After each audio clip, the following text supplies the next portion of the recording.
Hi, I'm Chrissy Barr, and I'm with Lisa Hillenbrand today. Lisa was Director of Global Marketing at P&G for many years. She led marketing innovation for many, if not all, of P&G's brands from around the globe. Since leaving P&G, she works for the Jim Stengel Company on brand purpose, marketing, and strategy projects for many of the country's biggest companies. Lisa lives in Boston. She has two children, and Lisa and I have worked together for many, many years. I consider her one of my best friends. Lisa is a woman who has great perspective, and I can't wait to hear her perspective on the challenges that we're facing today. Lisa, hi, how are you? Hey, Chrissy, I'm doing great, thanks. Good, good. Tell me how you're taking care of yourself these days. Ooh, I'm beginning ending every day like I have for years doing meditation. And unfortunately, I've had to move all my gym programs indoors, but I'm using cannelli beans for weights and I'm getting it done. Oh my gosh, that's innovative. Talk about innovation. You're innovating at home. I Like know everyone these days. everyone is, and how you're lifting weights and everything. I've been stocking up on various things, and it's curious to find out what people have been stocking up. What's the surprising thing you've been stocking up that hasn't been toilet paper? I actually ran from one end of a store to the other yesterday morning to get the last roll of toilet paper because we were down to two and I was a little worried, but P&G will come through on the toilet paper. Yes, they will. Well, I what are you get stocking up on? stocking up on, it may sound odd, but I'm really stocking up on memories. This is one of those interesting periods. And the last time I remember this happening was when I was diagnosed with cancer. And all of a sudden, I went from feeling perfectly healthy to being in chemo 3 days later, and my world stopped. And what I learned through that experience was being present, really savoring the days, really figuring out how to create memories in my limited world made a huge difference. This time, it felt like also in the space of about 3 days, our worlds changed. And my daughter was working in New York. She got furloughed. She's home with me. And we're now really working on creating fun memories. As she said, I finally got the stay-at-home mom that I always wanted. So I'm learning how to cook. I'm spending time with her. I'm spending time with clients and finding fun things out every day. No, I love that. I love that. Well, you're still leading your customers throughout this crisis. How are you leading through the coronavirus crisis, and how are some of your other clients leading through it as well? I think I'm always been known as a problem solver. I'm one of these people, you tell me something and I'm like 3 steps ahead trying to figure out how to solve it. And I can't help myself. And it makes me good at my job, but I'm finding I have to slow down and step back these days and really listen to people. For example, I was working on a workshop that was planned live and that had to go virtual. And I was working with a woman who's fairly junior in her organization. And I was recommending a particular plan. I'm ready to go. I have the timeline. And she's hesitant. And I said, "What's up?" And she burst into tears. And I usually don't have this happen on my calls. And I realized a couple of things going on. She lives in Queens. She's right in the middle of this. She's by herself. She's worried about losing her job, and her organization is taking a huge hit. So we had to step back, and I had to really listen to what would help look like right now. And we designed a program that offered things the organization could use literally tomorrow to get up and running again. And she left the call so happy. But if I had kept on here's the problem you gave me to solve, here's the way to solve it, and I hadn't watched her body language and said, this isn't working, what's going on, and really understood, it had nothing to do with the quality of what I was presenting and everything to do with how she was feeling and how her organization was feeling. I'm seeing this all over the place. Wow, you're really dialing into the listening and the empathy skills. Are there any other soft skills that you're using right now that you're really leaning in on right now for this time period? I think empathy is huge. I think listening is huge. I think the other one that I'm working really hard on is what I call sense and shift. I actually wrote a book on organization change called Stragility. And if this isn't a period for organization change, I don't know what is. We are literally waking up and every day there's something new. We've got a curfew in Boston. I'm wearing masks. I'm not allowed more than a kilometer from my house. Every day something changes.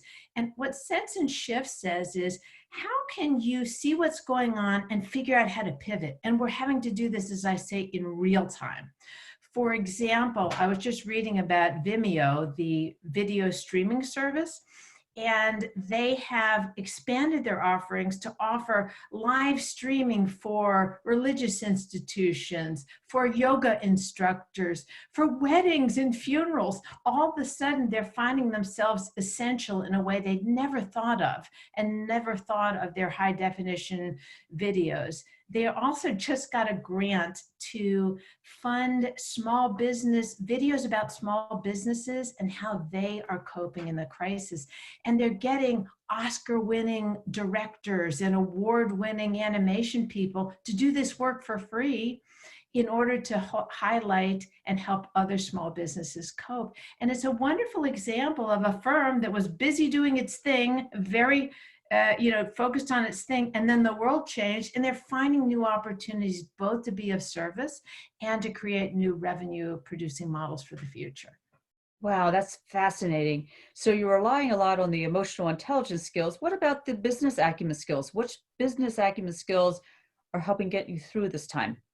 Well, I think it's about figuring out the strategy, figuring out the vision, the brand's purpose, if you're working on purpose, and then figuring out how to use that in new ways, and sometimes incredibly disruptive ways. Who would have thought, for example, that LVMH is making instead of perfumes, they're putting hand sanitizer in bottles, and so is Estee Lauder, and so is Procter and Gamble. You see, entrepreneurs making ventilators, figuring out what's needed, and then pivoting to figure out how to get that to people, how to move forward. P&G is moving forward all of their sanitizing products, their safety products, as well as producing a lot of toilet paper and paper towels as well. Thank goodness they are.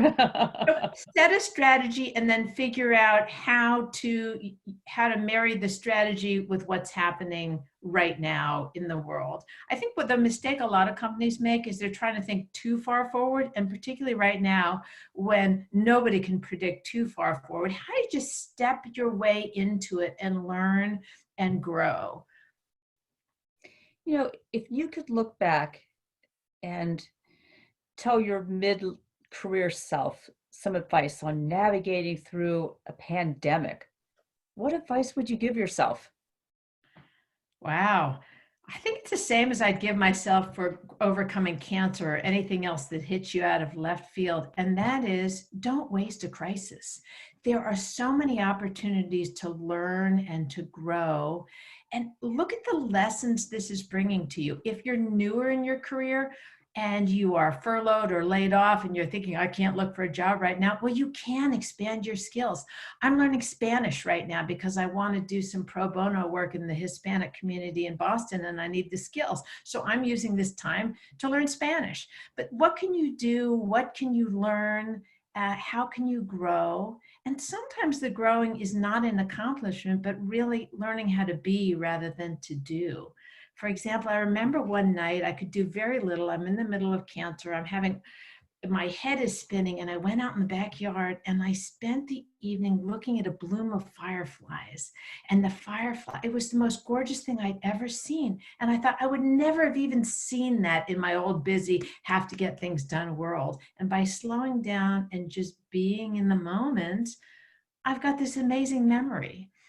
And I hear people are doing that all over the place, walking around their neighborhoods and going, I never saw that before. Look at that.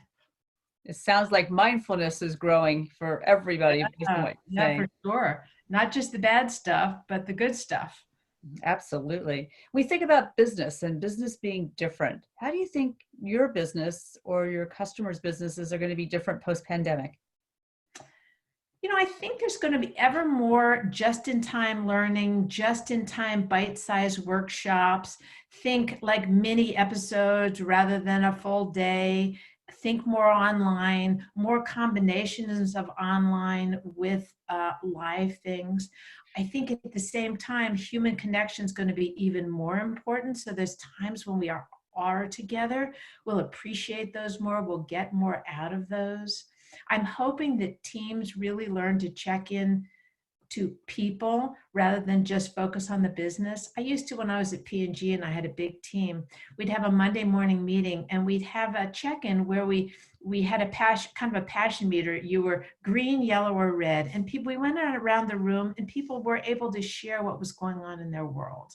And it really helped us understand and accommodate the things that were going on. You know, Lisa, you have navigated through so many things, from growing brands to getting through cancer to now a pandemic. What's giving you hope right now? You know, it's all over the place. If you can tune out the news for a while and watch, even in your neighborhoods. In my neighborhood, there's all kinds of groups that are helping each other. Kids are writing inspirational messages on the sidewalk. Somebody has taken rocks and they've put sayings like, be positive, tomorrow's another day, we're in it together, all over the neighborhood. There are no-touch food deliveries for all the people who can't get out, the seniors. And I'm seeing this both small and large, you know, people partnering. Who would have thought Amazon and Google would be working together to try to, you know, figure out ways to track coronavirus cases, et cetera. So I'm seeing it everywhere. Oh, that's very enlightening. Lisa, once again, your perspectives are amazing. You're amazing. Is there anything else you want to share for us here in Cincinnati and Xavier and the surrounding communities? Anything else you want to share? Not really, just a big hug to everybody. We are going to get through this. We are going to grow. When I tell people my cancer experience was full of more positives than negatives, people are like, you're kidding. She must be joking. I think we'll look back on this and find that it is a tremendous period to learn, to innovate, to grow, both personally and in our communities and brands and organizations. So thanks. Delightful talking to you. Well, it was wonderful talking to you. On behalf of Xavier University and me, Chrissy Barr, want to say thank you again. And I look forward to seeing you back in Cincinnati sometime soon. Me too. Hi, everybody at Xavier.